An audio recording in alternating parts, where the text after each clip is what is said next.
Hey, hello everyone. My name is Arno, and today I'm gonna run a game called Time Game Night Chase. So I've been running this game for like a year, maybe a little bit more, and I'm currently the world record. And today I have with me.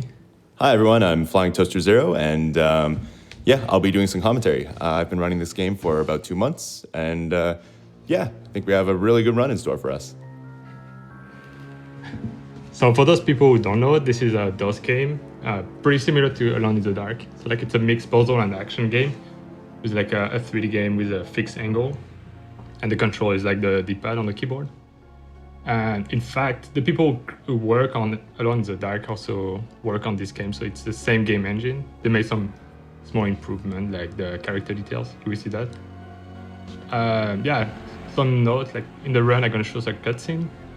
So I hope the viewer, so this way the viewer will have like a better understanding of what's happening in the game. Like, and also there is no continue, so like if I die, I will have to restart from the beginning. So I'm gonna save during the game, especially during those tricky parts. And also there might be some crash, or in case that happens, I will have some save state. And I think that's it. Yeah, we're ready to go. Yep. So I'm gonna give a countdown. Okay, 3, 2, 1, go. Awesome. So here we are with Timegate Nights Chase. So we're playing as William, an American law student in Paris, and his girlfriend has been captured by Wolfram, the assistant to the Grand Inquisitor. More on him later, but essentially he's challenged us to find her at this museum. So we're just looking around, and he almost instantaneously traps us inside after hours. So, now that we're firmly trapped inside, we're going to go and rob the front office of, some security keys and go through some lasers. As Arnaud mentioned, this is sort of a action puzzle game. Some lore while we're in the laser room, that painting in the background, you no longer see it, but that would normally be a photo of William's ancestors, who was a Knight Templar. This game is all about the Knight Templars. Again, more on that later. But, first we're just going to solve some puzzles. Our first goal is to get past these lasers that we can see. Then we'll be brought into our first fight. So normally we'd be searching all around, we'd find a newspaper talking about a thief who used a red fire extinguisher to disable the security system. So we're going to find that red fire extinguisher. Thanks for the tip-off, thief. So while he's doing that, we're going to be coming up to our first fight. And the thing about this game, we're going to be slapping our enemies a lot. There's a sword and shield that we would find in the first laser room, but we don't need it because we can just slap our enemies to death, which is a lot more fun than using a sword and shield. And yeah, we'll see how this fight goes. In the meantime, I'll describe the first glitch that's coming up. So where the knight came from, there's some more lasers. We want to get past those. And while Arnaud's slapping, we're going to, right after the fight, use this catapult that we picked up in the office and do a frame-perfect glitch where we put down the catapult, frame buffer walk towards the lasers, get William in a death state, and then use the catapult again, canceling the death state.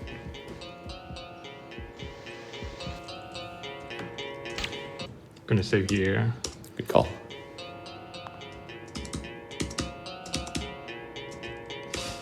Maybe too short. Possibly. I think you're fine. Yeah, let's try it. Yes. Oh yeah, perfect. So you can just walk right through them, and you can also walk through this well and a bunch of other things, which is pretty great. But yeah, normally again, William would find a lot of information about his ancestor Thibaut de Montdidier, but we're not going to really find out much of that aside from this cutscene that's coming up in a moment. But first thing here, we're just going to get caught by these cronies.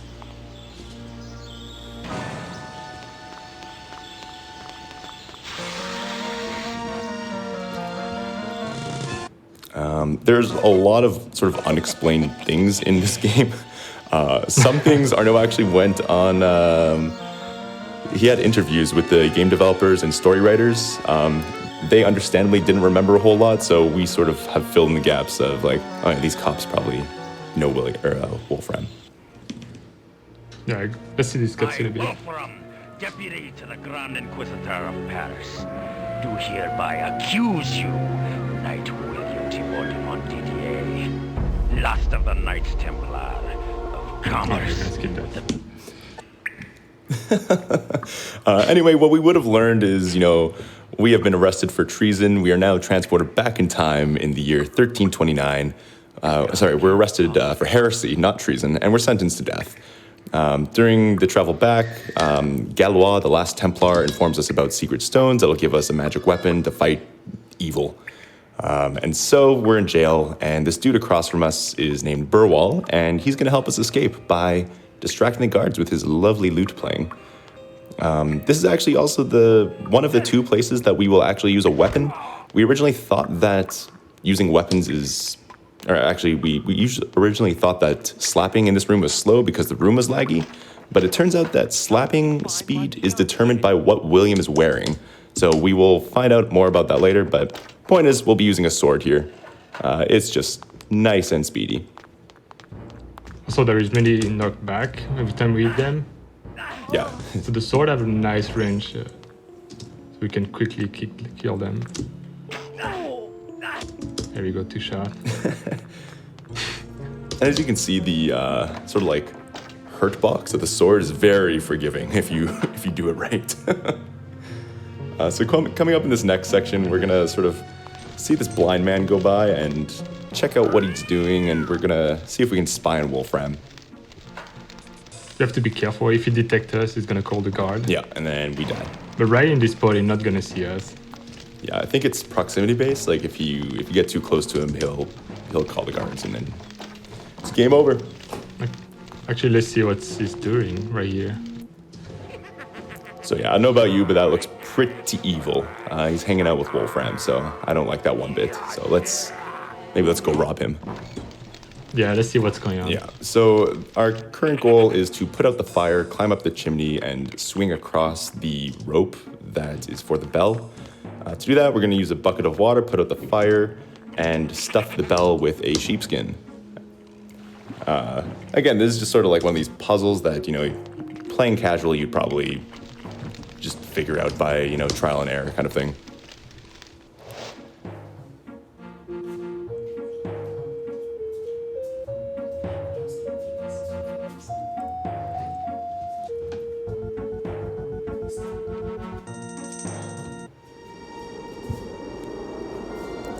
So yeah, this part coming up after swinging across is somewhat of a run killer. Arnaud's going to do a safety save because it's actually just... These beams are so much skinnier than they look. So you see Wolfram here, but yeah, combined with like the fixed camera angle, and it's just a pain. Oh shoot! Yeah, so that could happen. You're gonna be careful this time. It's really small.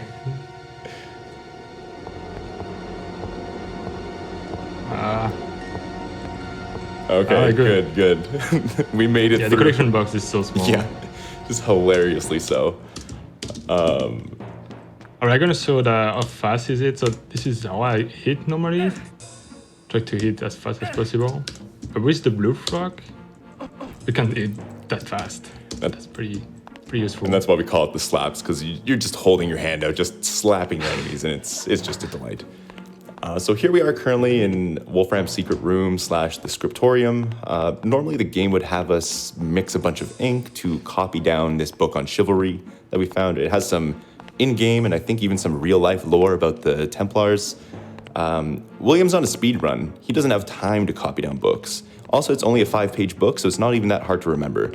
So instead, we're just going to pop out this gem that's inside the book and take it with us and put everything back as though nothing happened.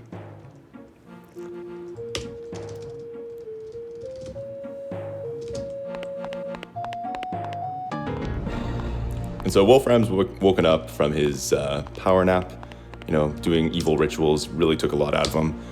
But we're putting everything... Evil nap. Yeah, and he is evil nap. But what we're going to do is put everything back. And in the next section, we're supposed to follow a similarly dressed monk. This is actually a disguise, believe it or not. It has benefits other than the slapping. And the idea is that we follow this monk, and if we get too far away, we die. But... Alright, glitch coming up. We're going to do a glitch instead. Where are you going? Oh, it's good. I'm not set up properly. That's okay. Okay. Nice. All right, you got it. So what's happening Cool. here? That guard that showed up, if we get too far away from the monk, he would normally show up and we wouldn't be able to move, and then the guard would kill us. But similar to the catapult glitch, by simply using an item, or dropping an item in this case, on the same frame that we would die, we can just move and run away, and then he can't catch us, which is fine. And so in this section, we are really just picking up a bunch of items, mixing a potion, and then getting the stones. So we have time for, maybe 2 donations or something. Absolutely, I've got you. $25 from Eric, who says, Arnaud, we're all watching you from Bordeaux, and so happy to finally see you at a GDQ. Cheers to all the runners and the hosts. Just remember, no, don't screw up. Don't worry, I will not. And we've got $25 from Furry Fisticuffs. Timegate Nights Chased. I think I've played this game a long time ago. Great to see it at SGDQ, but I didn't remember that it was silly. Nice. And so right here, there's a good example of the slapping mechanic. Yeah, just slap the guard to death. Yeah, maybe another donation or so. Thing. $250 donation from Drake. Having an amazing GDQ so far. Keep up the good work. Nice. Thanks, Drake.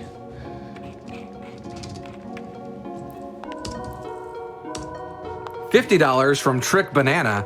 Longtime GDQ fan. Go fast. Incentive goes to Runner's Choice.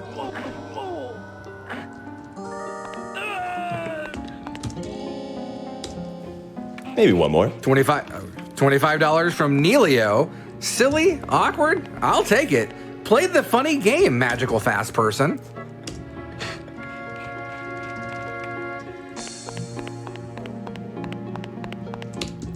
$25 from Mustache Duct Tape. Love these unique runs today. Good luck to all the runners.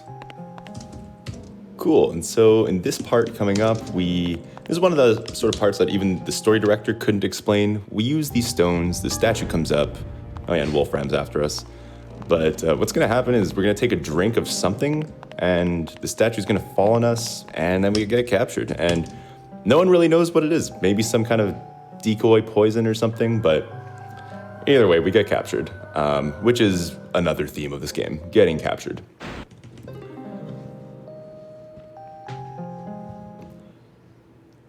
And so we're on this bizarre torture wheel, not very pleasant. The goal here is to just solve puzzles. This is one of the areas of the game where there's really no description of what to do, so you're supposed to just just look around. We know exactly what to do, so we're gonna make quick work of this room and move some torches around, revealing a secret door.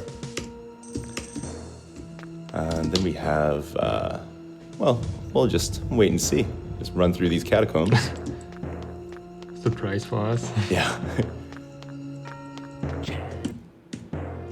Come on. Yes. Did you do it? No, Awesome. I thought about it. So that's Galois, the last Templar.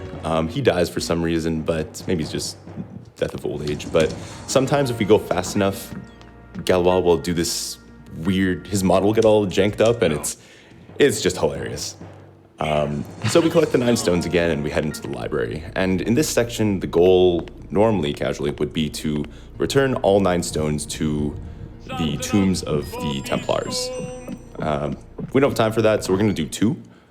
Normally, those tombs would give us helpful items like health potions, shield, sword, etc. But right now we just need to pretend like we're an actual monk, so it's kind of just like Octodad in here.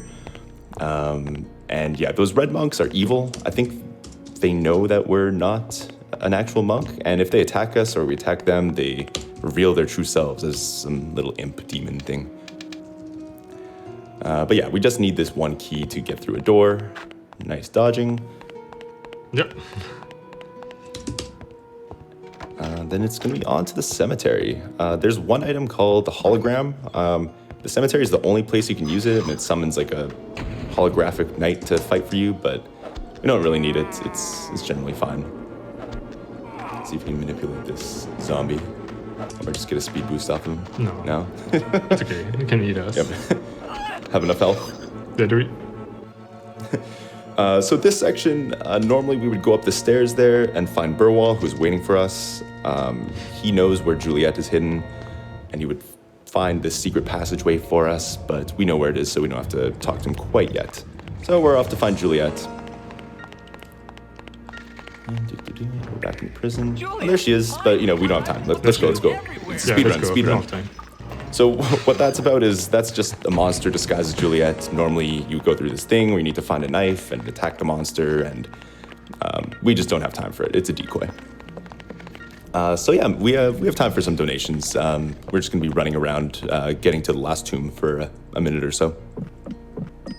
Sure thing.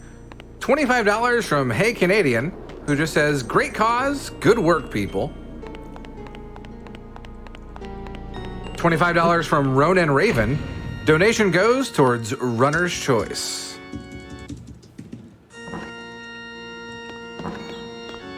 We've got $25 from Rosif, who just says, golly.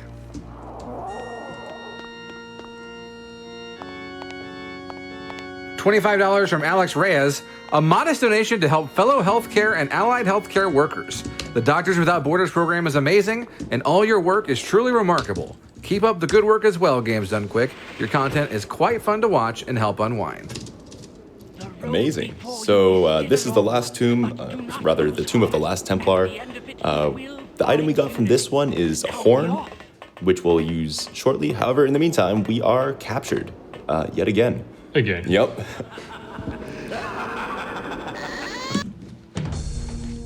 So we're thrown in jail, and Wolfram, he's just so excited to execute some Templars. He's amped up. You can see him there. He's like, yeah, we're gonna get him good.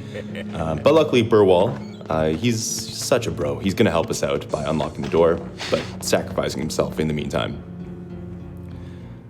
So that's very sad. But we'll see Burwall again. So he's apparently a mace now, and luckily they put all of our stuff right on the counter. But let's see.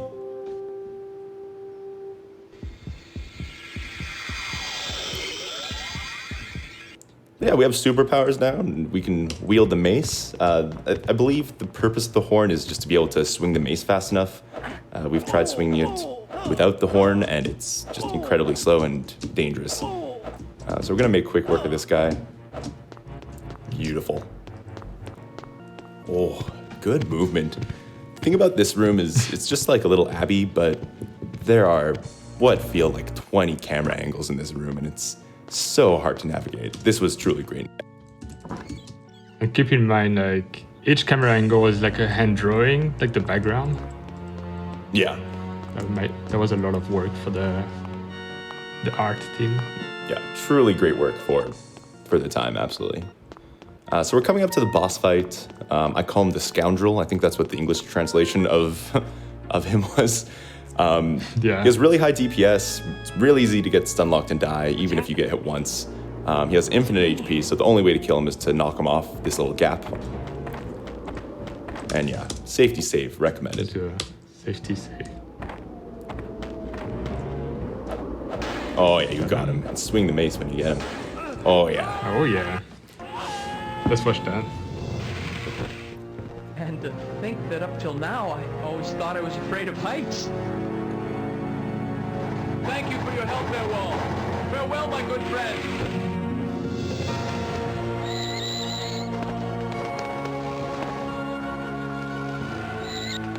Yeah, that's Beowulf. It's Falcon. Yeah, quite nice. Why Falcon? Apparently the team thought it would just be cool. That's basically it. So yeah, right now we're going to find Juliet. We're trying to find where Wolfram went.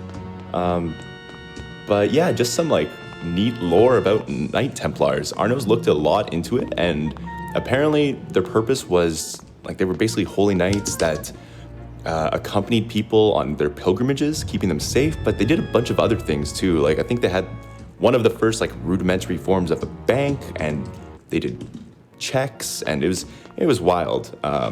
Apparently they only answered to the Pope, and so eventually the king got like kings would just really, really dislike them and just arrested them, all of them, because they were essentially untouchable. It's mostly the king borrowed a lot of money from them to have a war with England. Oh, right. So he was like in debt and he was super scared of them. They tried to make them look bad, like, oh, they are actually evil. And he tried to convince the Pope. That's what happened, yeah. It's pretty sweet. But yeah, here we just got a little puzzle solving, some potion mixing, so maybe time for 2 donations or so. Sure thing. $20 from Ms. Scratch. I just woke up and caught the end of that Dark Souls run. I think I need more caffeine. I'm seeing things. You're not seeing things. You're seeing Timegate Nights Chase, one of the best games ever made. $10 from Coach Edwin. I like donating for Médecins Sans Frontières, and I love good bad games, so here I go. Maybe one more. Sure. $50 from Ducky for my sister, who is watching and got me watching GDQ. Thanks, Bowerbird. So in this room, we finally find the real Juliet. She's got these marks of possession, so we're gonna splash her with a little bit of water and just, wake her up. Or are you gonna? Okay, so you can fall into this pit. That of was water. weird. Yeah, that was odd. Yeah. On the wall. Very not visible. Yeah. So some lore about this game. The whole idea is you're trying to A, rescue Juliet, obviously, and B, get back to the present year, 1995. Normally the game would have you collect 2 items, one that we got earlier, which was the Glove of Time, and the second is the Templar Seal, which is actually on the wall in this room. When I was learning to run this game, I just did not know you were supposed to collect that item, and it turns out you just don't need it. You can end the game just with the glove without the Templar Seal. So that's a nice time save. It's almost like the game want us to speedrun the game. Yeah. And yeah, so this is... We're coming up to the end of the game in maybe a minute or 2. Got around that demon. This is the one time that we would come face to face with Wolfram normally. He has captured Juliet again and is doing something very, very evil. As much as we want to slap him, because that's the fastest means of fighting in this game, we are going to... Oops. Oh, you pulled me. That's okay. We're going to ignore him. The way you actually kill him is from the broken window, you push a cross in front of it, killing him because he's evil. Also, fun fact, we found a glitch a shortcut where we can go to this area from like halfway of the game. So like we would save 6 minutes if we use it. But the problem is nothing is loaded, there is no cutscene, there is no item, so we're kind of stuck. Yeah. But there are some like potential glitch from Alone in the Dark that we can reuse. Oh, I'm not okay. Nice. And time is coming up soon once we use the glove. Let's hear Juliet's wonderful voice. William, quick, pull on this glove. And time. Let's watch this cutscene, there is some interesting part. So yeah, that's Timegate. Now we're going back in time, back to 1995. Yeah, the present year. It'll be a very short cutscene, don't worry.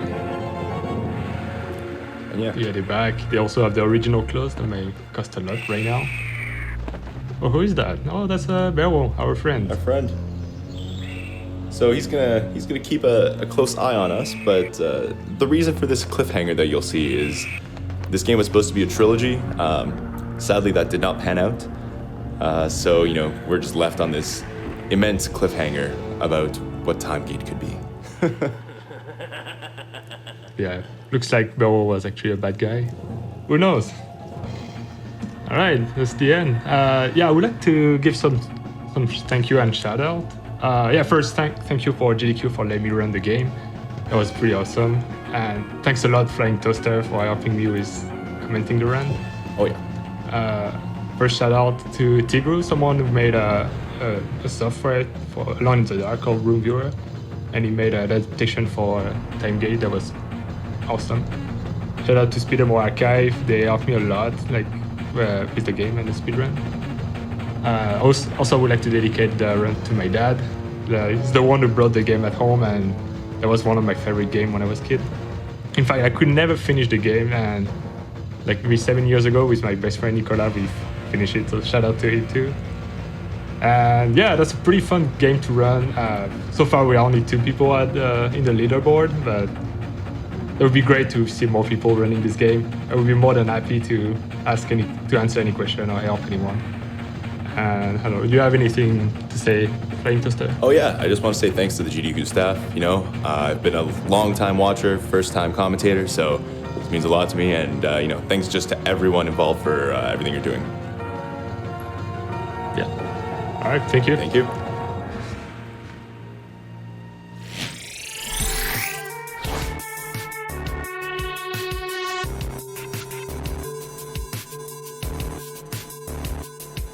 That was a lot of fun, ladies and gentlemen. Give it up one more time for Arnaud for Timegate Knights Chase. Want to read some donations for you really quick here at the end of the silly block. We're serious now. 100% serious. I got my serious face on. You can't see it, but you can feel it. $50 from Matt I. Go Arnaud! He made it. He did it. $10 from Lance Charlton. Greetings from the UK. I didn't know that 1992's Alone in the Dark had a medieval sequel where you can turn into a Birdman with a mace. Good luck with the rest of the run. I think that was secretly an Animorphs game, right? That technically count. Is that part of the Animorphs cinematic universe? $10 from ya boy Grunty. Is this RuneScape or Resident Evil? Can't it be both?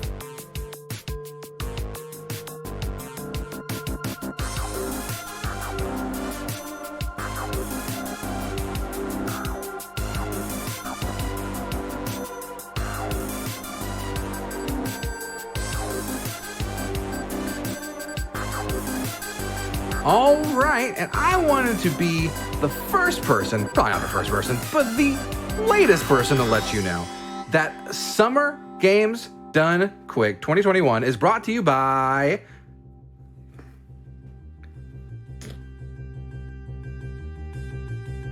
I'm gonna tell you. I got it. Summer Games 2021. Summer Games Done Quick 2021 online is brought to you by Fangamer. Fangamer is a video game merch company. They have new SGDQ merchandise available right now, including an event badge, a limited edition pin, a water bottle, joggers, and more. 100% of the profits from GDQ merch sales support MSF. So you can go straight to www.fangamer.com/GDQ. That's Fangamer, FANGAMER.com/GDQ. We got some really great merch you can see on the screen. I want to get one of those cartridges with those badges. The cartridge is not just because of my name, but the badge too.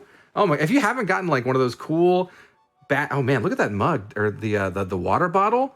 These look really great. Go to fangamer.com/UDQ. Get yourself some of that stuff. Support MSF. 100% of the profits. Support it. Go to fangamer.com/UDQ.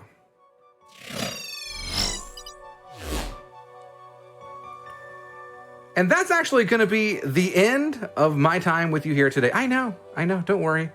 Your best friend Cardi B will be back on Saturday, but I leave you in the capable and immensely talented hands of Frozen Flygon, who's going to be here with you for the next block of games. You'll have a wonderful rest of your day and enjoy Games Done Quick. But first, a quick ad.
Welcome back to Summer Games Done Quick 2021 online.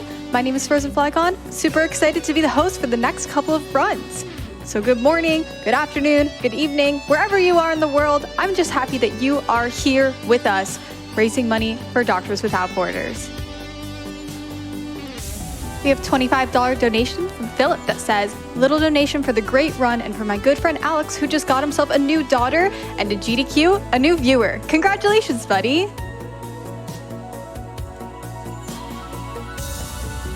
$25 from Cherry that says, SGDQ is my favorite streaming event every year. Let's set a new event donation record for Doctors Without Borders. Absolutely, we can do this.